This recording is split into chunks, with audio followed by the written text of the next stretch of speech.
Greetings everybody, welcome to G4G here on YouTube. Today's topic for this video is, well, shit, this is why we can't have nice things. So, all within about a week's time, there have been some shocking and major announcements in the world of not AAA gaming. However, it is certainly tied to several of the things that have been happening within AAA gaming. So over a week ago now at this point, EA declared that it was closing down Visceral Games, a studio that became part of EA and was probably most known for working on the Dead Space series. The Dead Space series is certainly a series of games that I quite enjoyed. From number 1 and number 2, I liked them a lot. And then, of course, between 2 and 3, we were hearing quite often that number 3 was going to be too actiony, wasn't going to be scary enough.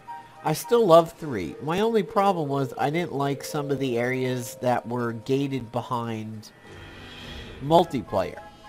And there were some places you could only go if you were multiplayer, and I kind of didn't like that. But otherwise, I really enjoyed 1, 2, and 3. And to think that there might never be another Dead Space, that really makes me sad. Because it was space horror, and whereas Alien Isolation was an amazing game, that was space horror, but not really that much action.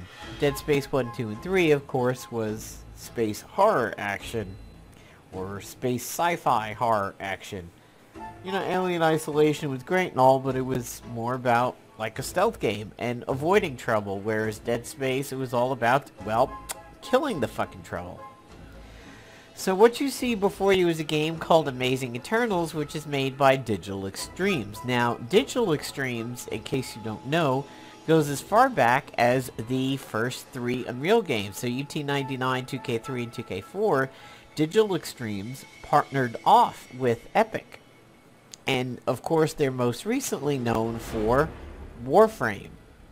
Well, similar to the Visceral game shit with EA, but kind of different. More on that in a little bit. Digital Extremes has decided to shut down the game Amazing Eternals, which had previously been called Keystone. It's really sad because Amazing Eternals had a very interesting aesthetic, as you can see here. It had a very kind of late 70s, early 80s look to it. And as you can see, there's a board game in the upper right, and there is a dice popper in the lower right. Similar to some board games that had existed at the time. I think Bobble might have been one of them, if I remember. Or Boggle? No. Was it Boggle? Could be. It's the one way you pushed on the dome and the spring inside jacked the dice up and everything, and it rolled for you. Well, the art style or the aesthetic of Amazing Eternals or Keystone kind of had a sort of Milton Bradley look outside of the game. When you came out of a match, depending upon your experience, your piece had a chance of moving across a game board, essentially leveling up, and you got different things like card packs and so on and so forth. This was a character shooter, or what you could call champion shooter, hero shooter, and you used cards in combat. So you set your deck outside of combat in the main area, and then when you were in combat, similar to the way it used to be in Paladins a long time ago, you would use a card when you wanted to, and it would disappear back into your deck and go back into the rotation. And your deck was not random, you got to set it. And you had characters such as Winter, which you could see in the left over here with the blue and the helmet. That was your standard kind of soldier class. You had Ray, who was essentially an engineer. He dropped turrets. There was a bowcaster. I think her name... It's not Thorn. Thorn was Battleborn. I forget her name. She could use bows, she could use rifles, sniper rifles, Nalia, Talia, I forget.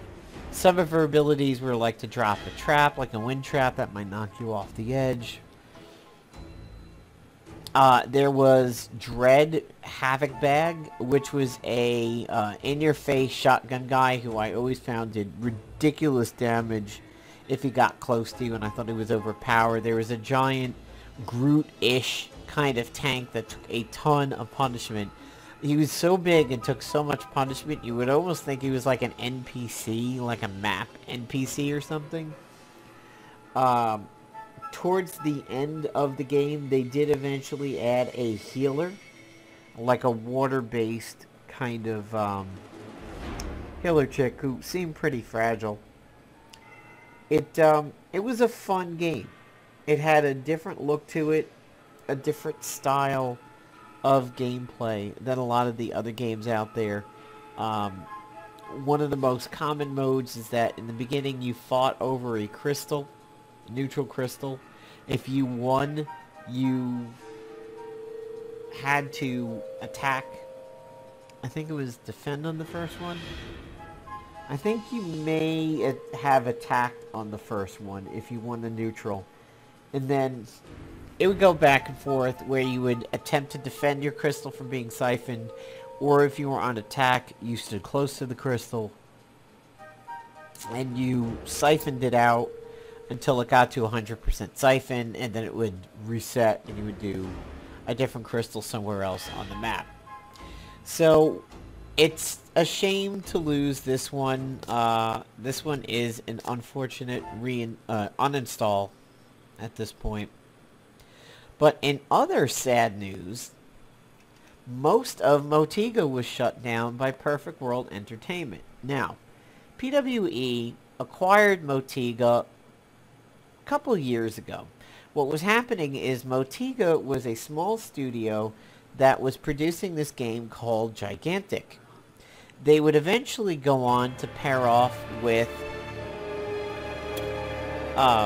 Microsoft, who said, okay, Motiga, here's what we're going to do. We will produce your game for the Xbox One and Windows 10. Let me lower the music volume a bit here. So, Motiga was like, okay, and I played the game back in the early days of its closed beta. I want to believe it was the winter of 2015. Perhaps, yeah, I think it was early winter of 2015. I remember often playing it like very, very late at night, even as late as like 6 in the morning, and it was a fun game.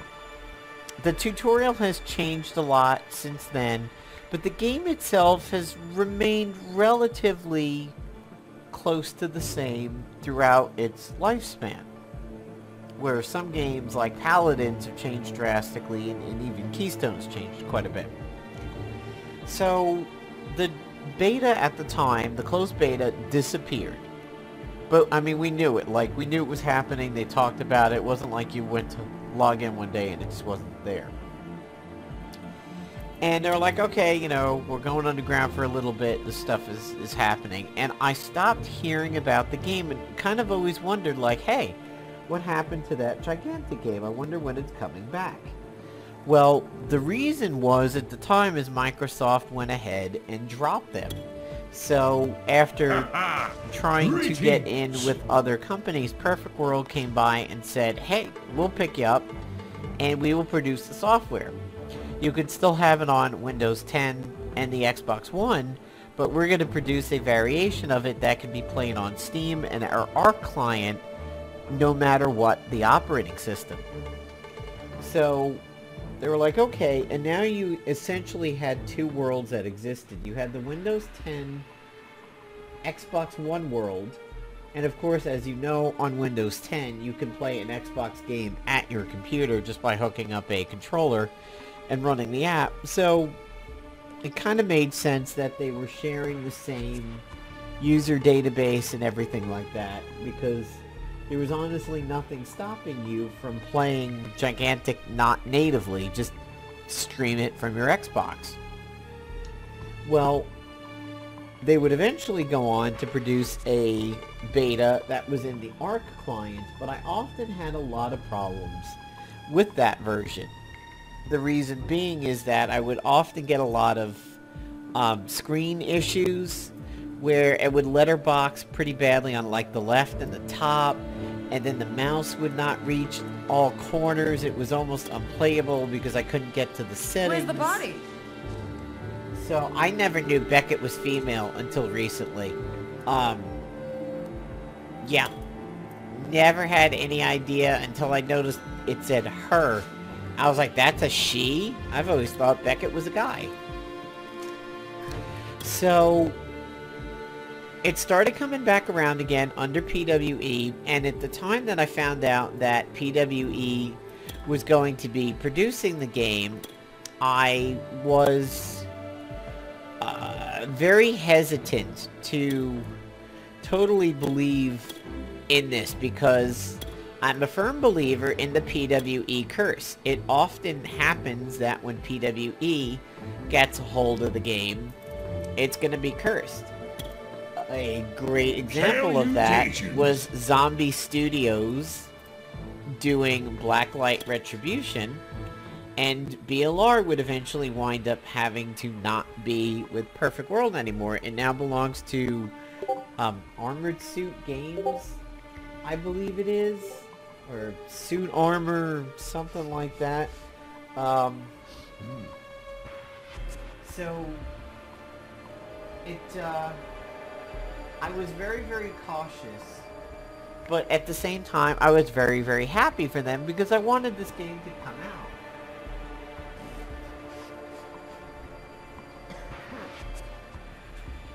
Well, it did, and it came out in the summer, and it was released on all platforms. We had the Arc client and the Steam client having the same database, and then you had Windows 10, and you had the Xbox One having the same client, and they actually had a transfer period where you could transfer accounts back and forth. Well, just recently, PWE has said that Motiga is going away. They're being dissolved with a small group of Motiga staying on for maintenance, but they're not shutting the game down. I just don't think it's going to be active, and that's a similar fate to what has been said about Battleborn from 2K. Now, greetings. It's good to see that it will still be up, but who knows how long, and who knows if there's going to be good maintenance on the game, like if serious bugs begin to exist or something. I feel really bad for Motiga because the software house has undergone a lot of issues over the years. So here's HK206, kind of looks like Bastion in Overwatch, but he's one of my most favorite characters in the game.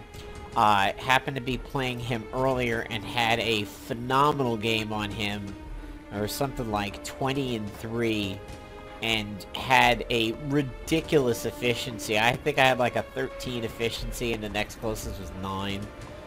It looked like it was a new map too, but it was a very easy to learn map. Here's Paco. Paco is a complete fan favorite of the game. Some people consider him a little creepy, but most people like him due to the kind of high-pitched, almost childlike voice, and just the fact that he's just considered fun and happy. And so anyway, back to the issue at hand. Questions. I do also happen to like Voden quite a bit, and play him pretty often too. You can see I have a few skins unlocked for him, and there's, yeah, I like these cedar skins. I like what it does to the horns, and these are also pretty cool, except it turns him into almost like evil looking, and he's considered a good character. At ease, Earthwalker. I have yet to play Zandora. But yeah, it's such a unique art style of a game, and it. I hope the game stays around because nothing looks like Gigantic. Nothing really sounds like Gigantic.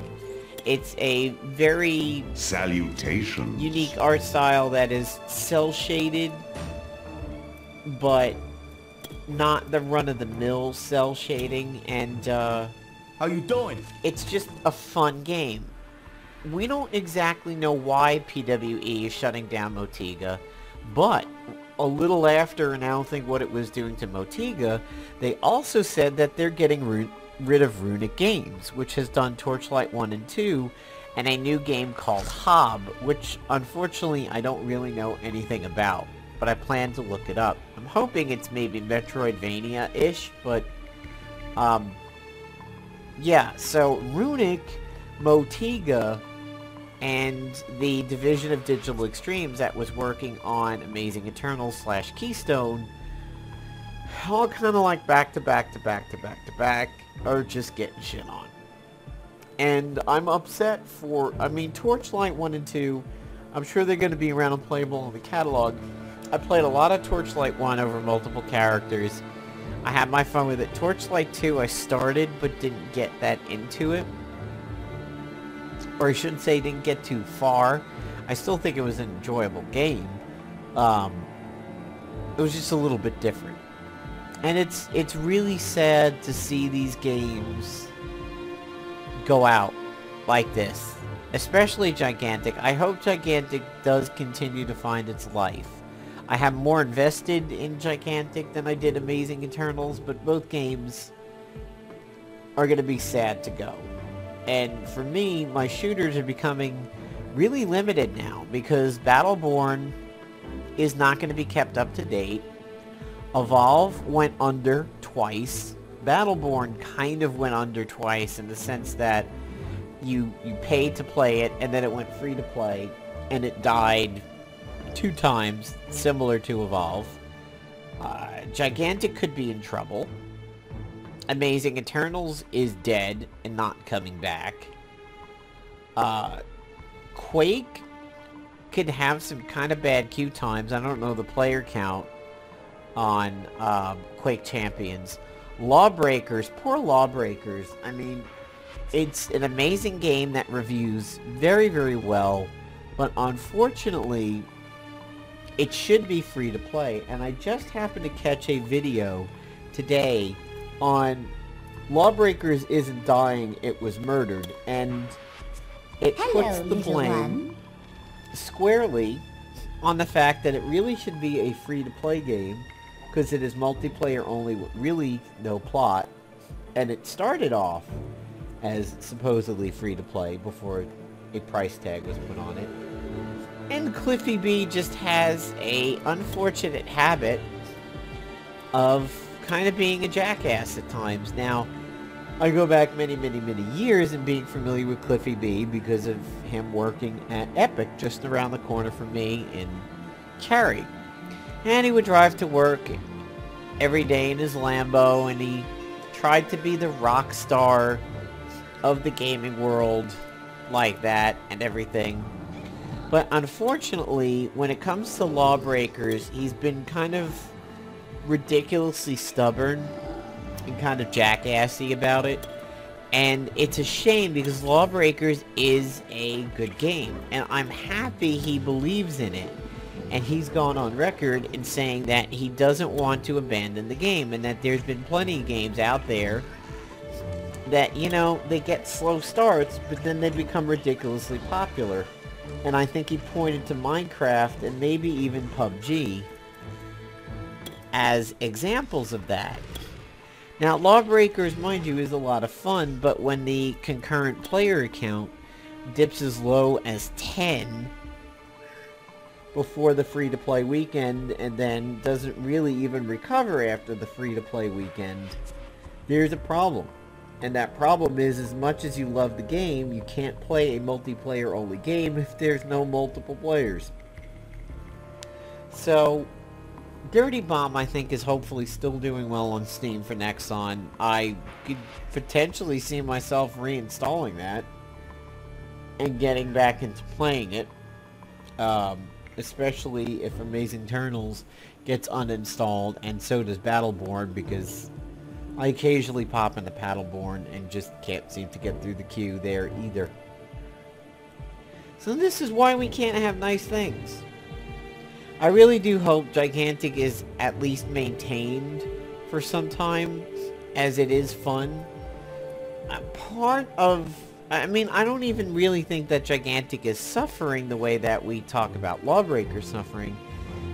It just has a very interesting niche, because all around the same time, there were betas for Overwatch, Battleborn, Paladins, Paragon, and Gigantic. And to order them top to bottom and to describe them, Overwatch, of course, has been the juggernaut. It was pay to play, and even though it is multiplayer only, backstory was given throughout the maps and character interactions and everything like that, so that certainly helped people get into the game. Plus it was Blizzard, and it was just extremely well done, and it destroyed Battleborn even though it came out about a week after.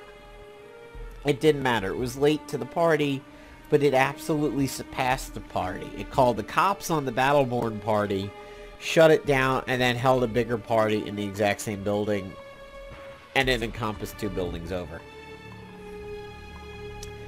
Overwatch is strictly a character or a hero shooter. There is no MOBA elements on it. Paladins is pretty much the same. It is made by Hi-Rez. It is a character shooter or a hero shooter or champion shooter, however you want to look at it. And it has no MOBA elements. It is just straight up kill the other people. You push carts and you capture points and everything. But Overwatch and Paladins are shooters.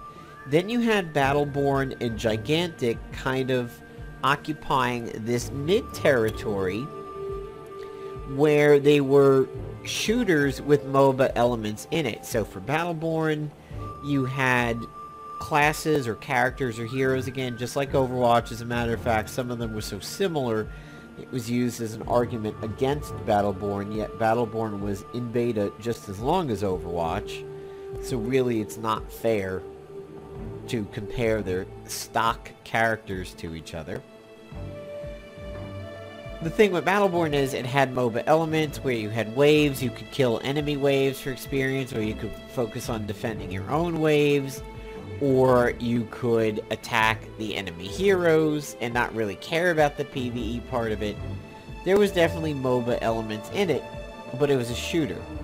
Gigantic is kind of similar in the sense that there is some PvE with the creatures that capture point. Well, they stay on a point that you capture, and they can build walls and detect stealth units, or they can heal you. There's a lot of things the 3 or 4 character classes in the game can do, or the 3 or 4 summon that you could use.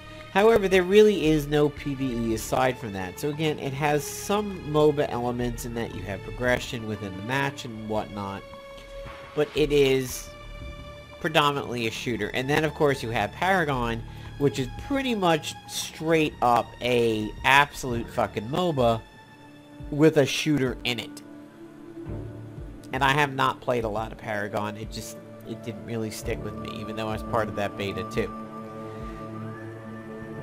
The thing is, Gigantic occupies a very busy marketplace right now, where you have Paladins, which, like Gigantic, is free to play. You had Battleborn. You have, of course, Overwatch, which sits atop everything. So hopefully Gigantic continues to get maintained, and we have our niche that Gigantic occupies. So here's the summons, or the creatures. Cerberus, the Cyclops, and Bloomers have been in the game since the very beginning, and then they finally added the ability to get the Drake. And then there's the Obelisk, which doesn't actually really do anything.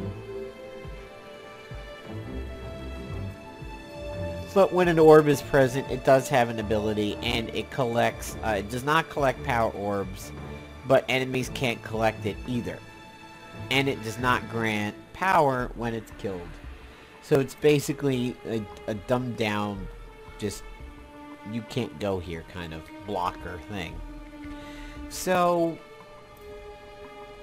that's about it for this video. It's a shame that 3 relatively decent studios that are producing good stuff are having these issues. Now, obviously, Digital Extreme's not going anywhere.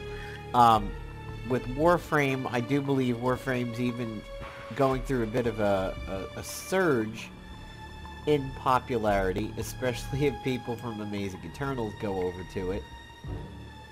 So, I don't think they're really going anywhere, but unfortunately Motiga is getting whittled down to its absolute basic components, and Runic Games is gone. And of course, now that joins PWE just seems to be like, okay, EA, you want to kill off small studios? Hold my beer.